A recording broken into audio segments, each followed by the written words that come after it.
खाद्य संकट को देखते हुए रूस के राष्ट्रपति पुतिन ने बहुत बड़ा ऐलान किया है।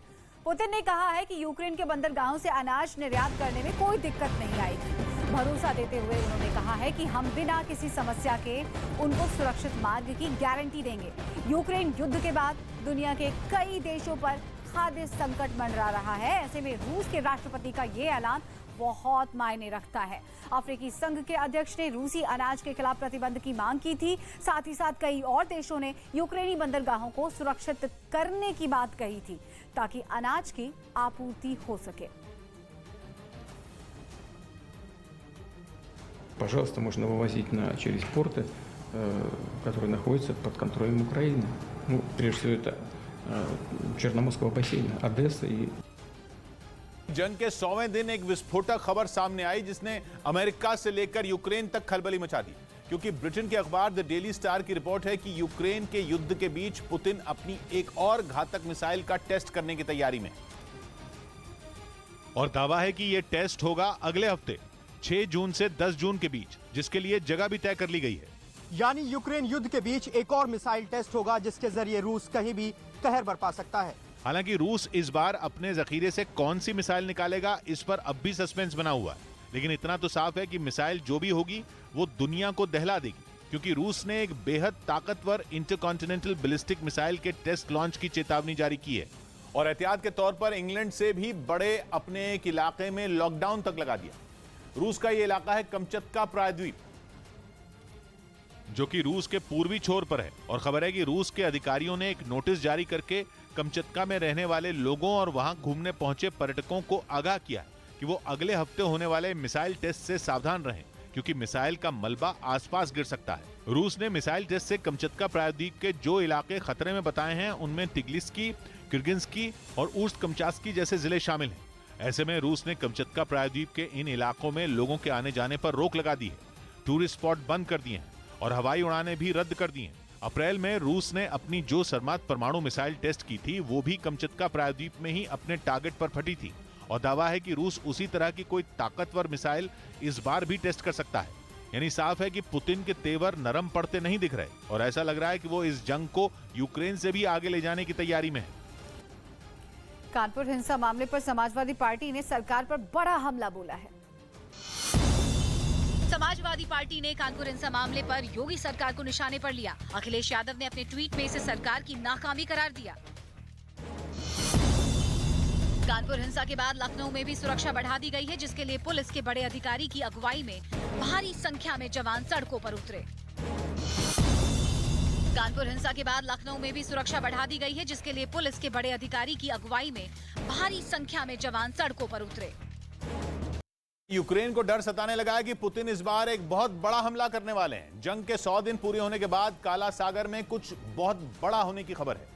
यूक्रेन का दावा है कि इस बार का पुतिन का हमला अब तक का सबसे बड़ा हमला हो सकता है, जिसके लिए रूस की नौसेना पूरी तैयारी कर चुकी है। पहले से काला सागर में रूस की फौज की तैनाती बहुत बड़ी है, लेकिन इस बार रूस की फौज के 12 बहुत बड़े जहाजों को यूक्रेन की सीमा के पास भेजने का दावा है।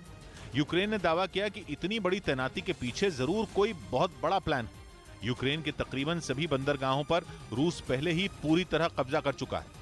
जहां रूस का कब्जा नहीं है वहां से भी कुछ निकल नहीं सकता, क्योंकि समुद्र के रास्ते पर पूरी तरह रूस का कब्जा है। इसीलिए यूक्रेन को डर सता रहा है कि इतनी बड़ी ताकत लाकर पुतिन कुछ बहुत बड़ा करने वाले हैं।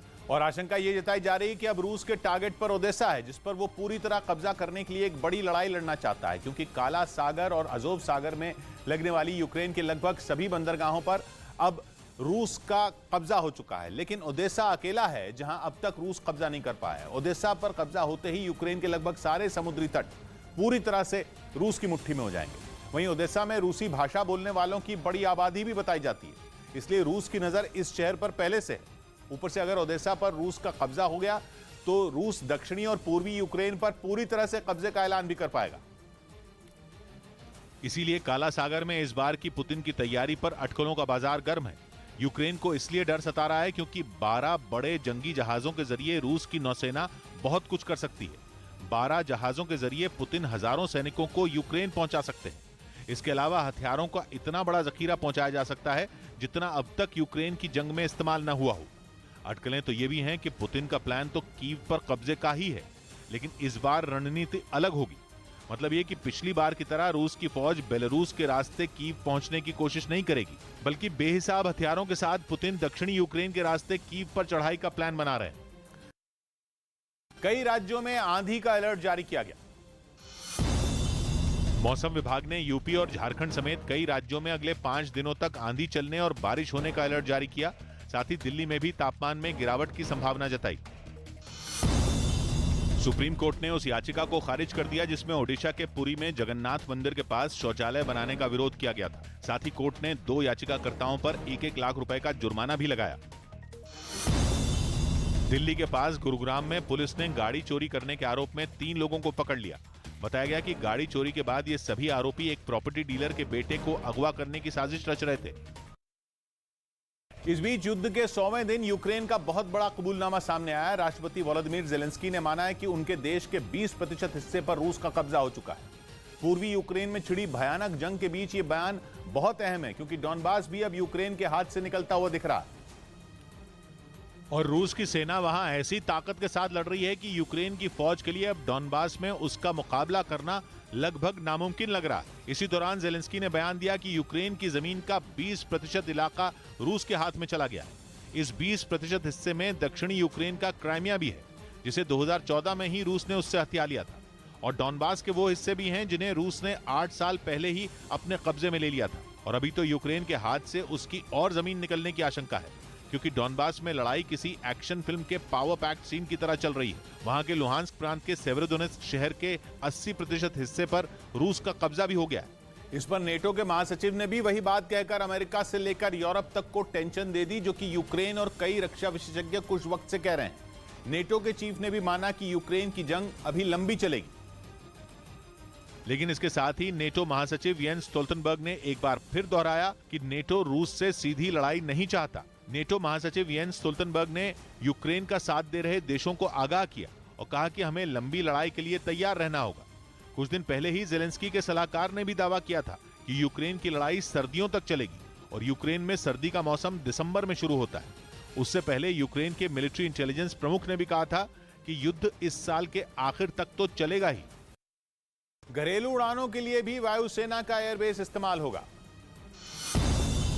वायुसेना ने घरेलू उड़ानों के लिए गोरखपुर, कानपुर और दरभंगा समेत अपने 7 एयरबेस का इस्तेमाल करने की मंजूरी दे दी। मुंबई एयरपोर्ट पर 3 करोड़ रुपए का नशीला पदार्थ बरामद किया गया, जिसे युगांडा की एक महिला ने अपने पेट में छिपाया हुआ था। आरएसएस प्रमुख मोहन भागवत भी दिल्ली में अक्षय कुमार की फिल्म सम्राट पृथ्वीराज देखने सिनेमाघर पहुंचे। उधर यूक्रेन में भयंकर जंग के बीच दावा किया गया कि अमेरिका रूस को जैविक हथियारों के चक्रव्यूह में फंसाना चाहता है। जंग शुरू होने के पहले महीने में ही रूस अमेरिका पर ऐसे आरोप लगा चुका है।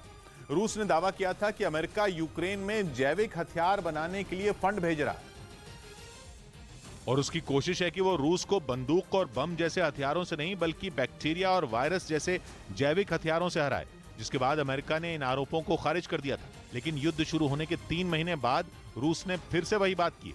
इस बार तो उसका डर दुगना हो चुका है, क्योंकि पुतिन जानते हैं कि हथियारों से लड़े तो वो जीत जाएंगे, लेकिन जैविक हथियारों से जीतना करीब करीब नामुमकिन है।